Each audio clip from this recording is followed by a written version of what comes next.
Slovenije. Ние сме ученици от Основното училище Димитар Миладинов в Скопје.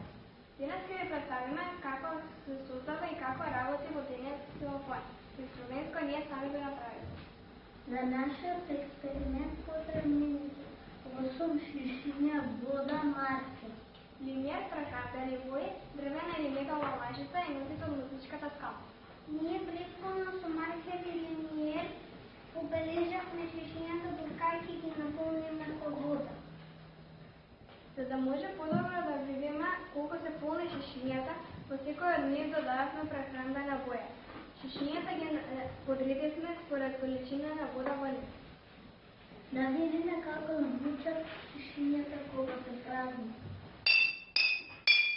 Гледаме дека сите шишиња даваат исти звук.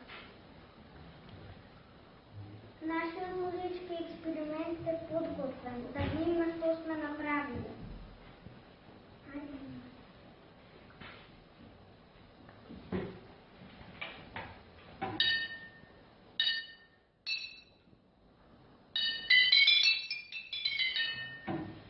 Како што може да забележиме, секој од шишињата дава различен звук.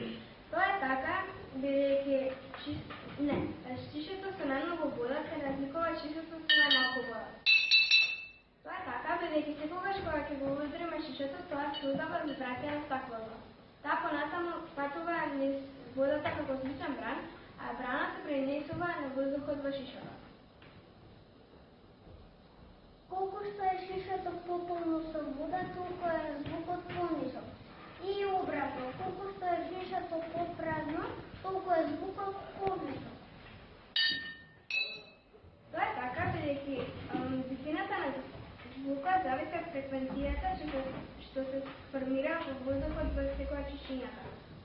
Сега ќе се обидеме да направиме интеграција на науката и музиката со свирење со тоа што ќе ви освириме еден дел од композицијата Ода на радоста од Бетовен.